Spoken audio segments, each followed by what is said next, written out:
Привет всем, здравствуйте. Ахмад Шах Масуд.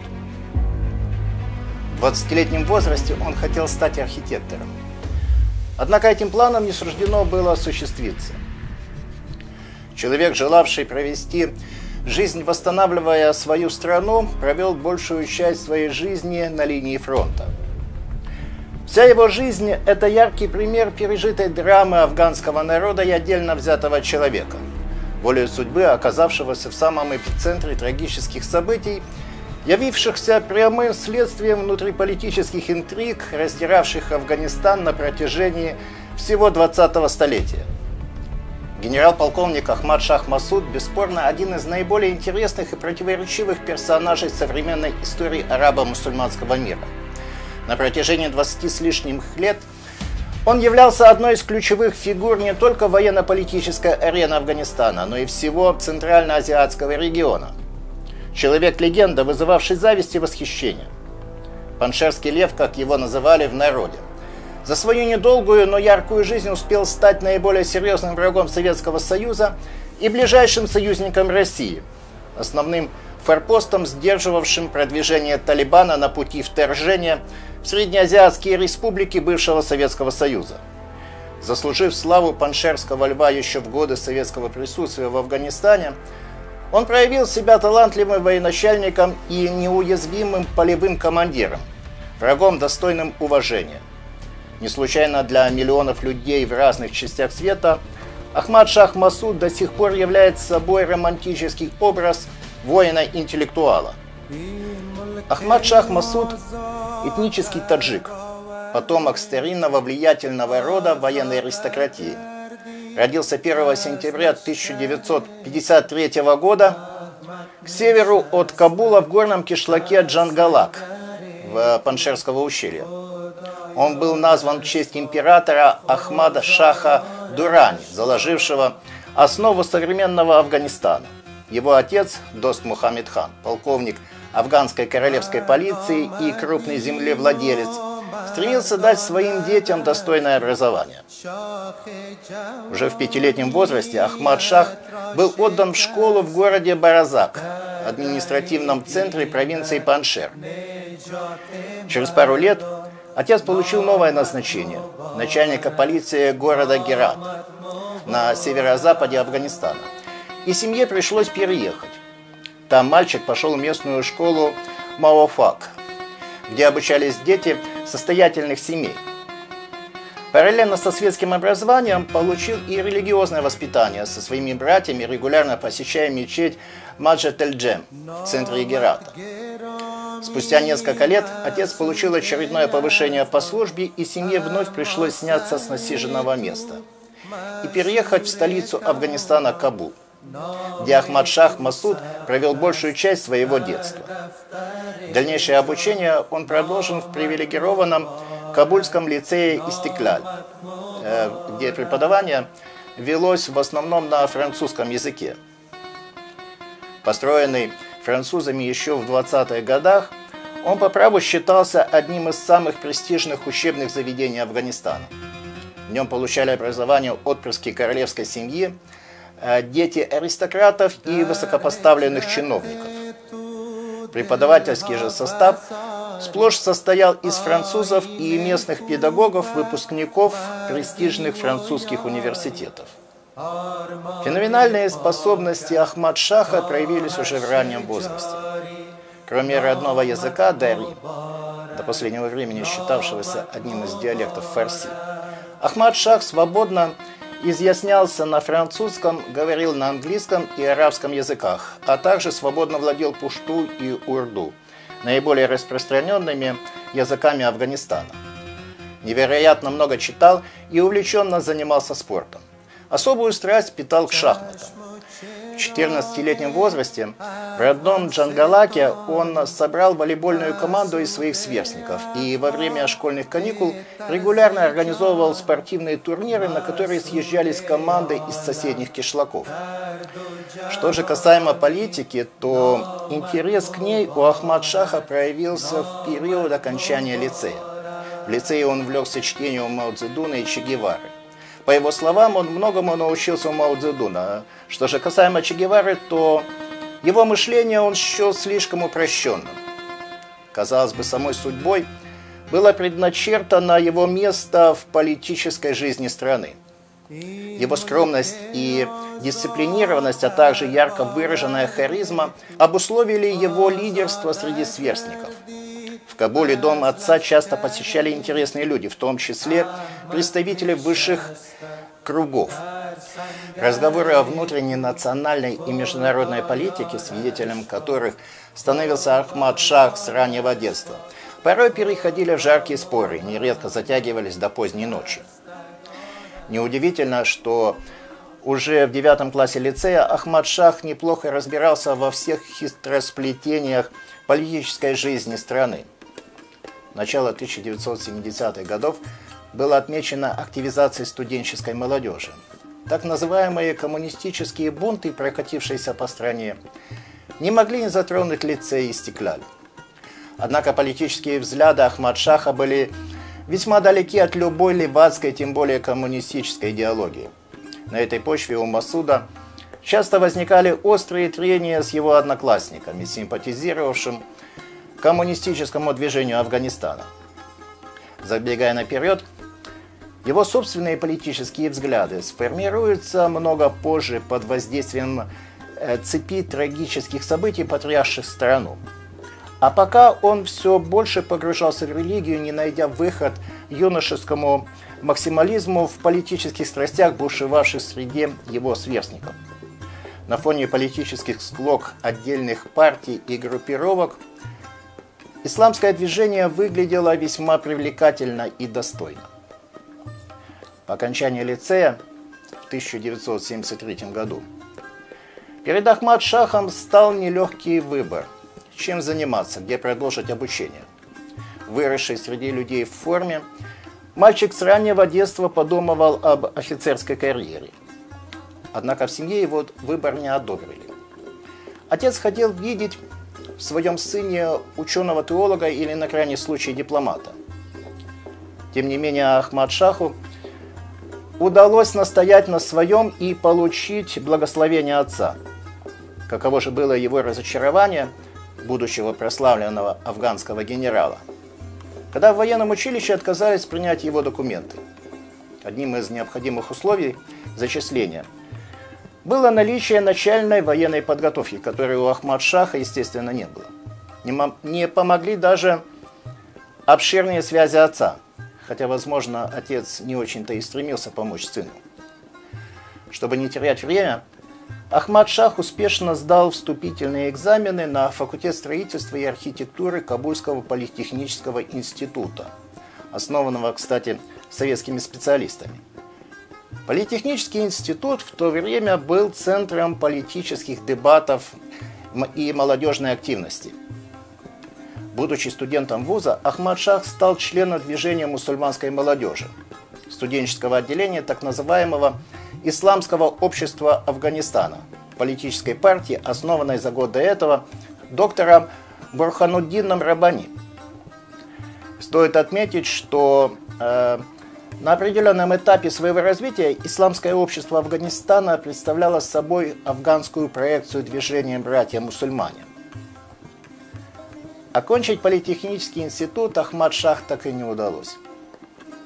17 июля 1973 года в стране произошел антимонархический государственный переворот, организованный бывшим премьер-министром Афганистана Мохаммедом Дауд Ханом. При поддержке Народно-демократической партии король Мухаммед Захир Шах был свергнут. Монархия пала. Таким образом, в июле 1973 года была образована Республика Афганистан. Афганский народ не был доволен правлением короля и в большинстве своем позитивно отнесся к перевороту и провозглашению в стране республики. Поначалу Дауд Хан сотрудничал с коммунистами и левыми, и даже атеистами, чем восстановил против себя консерваторов и исламистов. Однако вскоре, в 1974 году, в стране сформировался авторитарный режим, ставший враждебным также к афганским коммунистам. Правительство Дауд Хана попыталось уменьшить влияние Коммунистической народно-демократической партии Афганистана, уволив членов НДПА с их государственных постов, назначив на их место консерваторов, и, наконец, распустил НДПА, арестовав высокопоставленных членов партии. Опасаясь репрессий со стороны новых властей, отец Ахмад-Шаха, полковник Дост Мухаммед хан, с семьей бежал в соседний Пакистан. Гонениям подвергались не только бывшие монархисты и ставленники Мухаммед Захир-Шаха, но и религиозные деятели, что заметно подняло их популярность, вызвав к ним сочувствие среди широких масс населения, включая студентов и интеллигенцию. Говорят, что сам Ахмад-Шах не последовал примеру отца, решив остаться в Кабуле, вероятно, чтобы влиться в ряды активной оппозиции.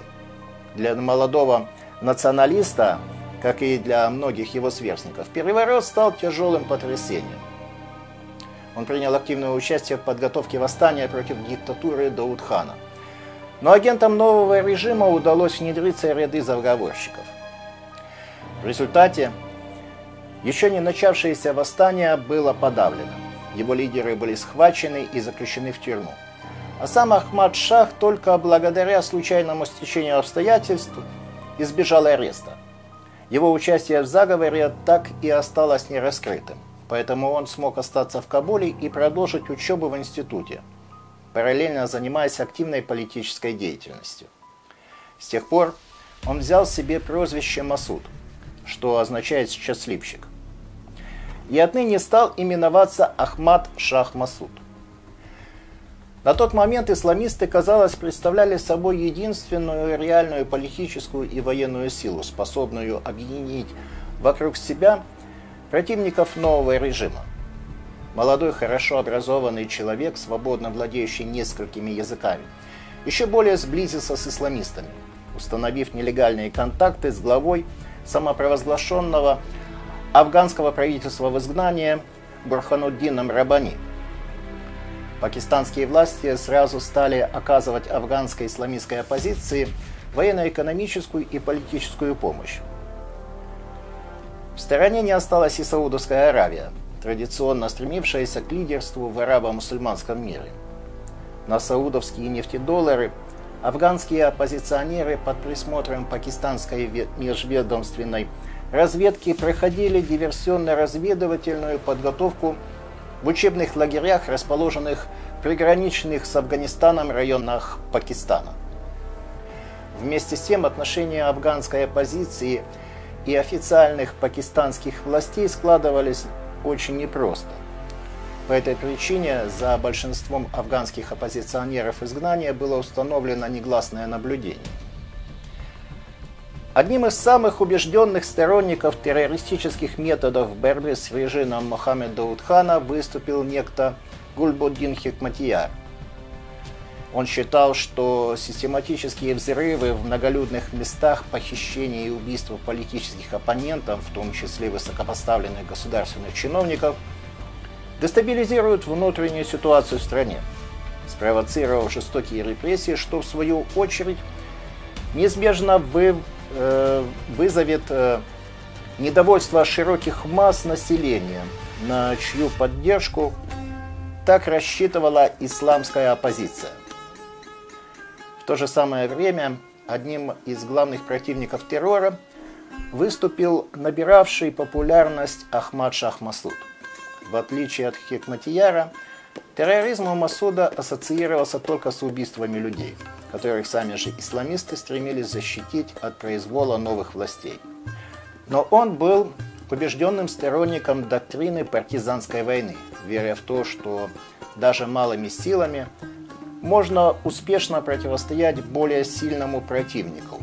Благо, природный ландшафт Афганистана как нельзя лучше способствовал подобной тактике и стратегии. Ахмад-Шах Масуд всячески пытался убедить своих политических оппонентов в том, что терроризм только изолирует исламистов от широких слоев населения, подорвет доверие афганского народа и вызовет резко отрицательное к себе отношение. Будучи глубоко верующим мусульманином-суннитом, симпатизировавшим течению ханифия, имевшему еще доисламские корни, Масуд стремился к умеренности, осознавая, что любая политическая или религиозная крайность, ввиду своей социальной природы, пренебрегает потребностями простого народа, превращая его в заложника любого обострения политической борьбы. Ахмад Шах Масуд по своей натуре не был диктатором, а тем более экстремистом. Он был прирожденным лидером, чье лидерство основывалось на безусловном личном авторитете, обаянии и доверии сторонников. До конца своих дней он был прост и открыт в общении, проявляя уважение и искренний интерес к любому человеку вне зависимости от его происхождения и социального статуса. При этом он никогда не прощал и не забывал ни малейшего неуважения к себе. Даже с врагами, как показали последующие десятилетия войны. Масуд обращался достойно, никогда не истязал, не убивал пленных, не продавал в рабство, как это делали многие другие афганские полевые командиры. Но был болезненно злопамятен, беспощаден, проявляя крайнюю жестокость в отношении предателей и шпионов. Он также негативно относился к любой форме религиозного фундаментализма и экстремизма. Люди, хорошо знавшие его, отмечали, что его ислам был мягок, как спелый персик. Иногда кажется не случайно, фигура Ахмад Шах Масуда столь вовремя оказалась в таком сложном переплетении арабо-мусульманского мира, как Афганистан. Спустя годы, выступив в качестве главного противовеса и единственной альтернативой исламскому экстремизму и талибскому мракобесию. Итак, в 1974 году Исламское общество Афганистана приняло решение о подготовке нового восстания, основной движущей силой которого должны были выступить кабульские студенты. Общее руководство государственным переворотом было возложено на Гульбуддина Хикматияра, возглавлявшего боевое крыло Исламского общества Афганистана. По плану Хикматияра студенты должны были неожиданно выйти на улицы столицы и захватить основные стратегические объекты Кабула, парализовав тем самым режим Дауда. После этого вооруженные формирования исламистской оппозиции вошли бы в город, чтобы поддержать восстание. Однако этот государственный переворот, как и прошлые попытки свержения Мухаммеда Дауд-хана, потерпел полную неудачу. Восстание было жестоко подавлено. Сотни кабульских студентов оказались в тюрьмах или были высланы из столицы. Ахмад Шах Масуду и на этот раз удалось избежать ареста и скрыться в соседнем Пакистане. Говорят, что в последний момент его предупредил друг отца, занимавший высокую должность в военном ведомстве республики. Однако в Пакистане он долго не задержался. Самопровозглашенное афганское правительство в изгнании Бурхануддина Раббани, словно оторванное от реальности, продолжало лелеять надежду на скорое свержение Мухаммеда Дауд-хана. Надежды эти подогревались пакистанскими спецслужбами и силами, стремившимися любым способом дестабилизировать ситуацию в соседнем Советском Союзе Афганистане. Спустя год от Масуда потребовали вернуться в Афганистан для реорганизации рядов оппозиции и продолжения вооруженной борьбы. В июле 1975 года Гульбуддин Хикматияр сообщил о якобы тайных контактах с министром обороны республики генералом Абдуллом Карибом Мустагани. По его словам, генерал заверил, что военные поддержат восставших. Выступление было назначено на 21 июля 1975 года. Гульбуддин Хикматияр предложил Ахмад Шаху начать военные действия с родного Паншера, где у его семьи было серьезное влияние, да и сам Масуд уже был достаточно популярен. План Хикматияра состоял в том, что Ахмад Шах Масуд во главе небольшого отряда просочится в Паншерское ущелье, разоружить немногочисленный местный гарнизон и, опираясь на поддержку местного населения, провозгласит область Паншера свободной от диктатуры Дауд-хана. После этого Ахмад Шах должен будет двинуться на Кабул. В свою очередь Гульбуддин Хикматияр обещал подойти к Кабулу с другой стороны, тем самым взяв афганскую столицу в осаду. Паншерское ущелье стратегическом плане представляла собой неприступный горный анклав. Даже небольшая группа вооруженных, но хорошо организованных людей долгое время могла сдерживать наступление значительно превосходящих сил противника. К тому же местное население враждебно приняло новые перемены, навязанные правительством Даудхана. Варварская, непродуманная аграрная политика задела интересы широких слоев крестьянства, и восставшие вполне могли рассчитывать на его поддержку. А у меня на сегодня все. Продолжение следует. Смотрите мои следующие выпуски, подписывайтесь на мой канал, ставьте лайки, оставляйте вопросы и комментарии здесь сразу под видео. И, конечно, читайте мои книги. Всегда с вами Александр Брас.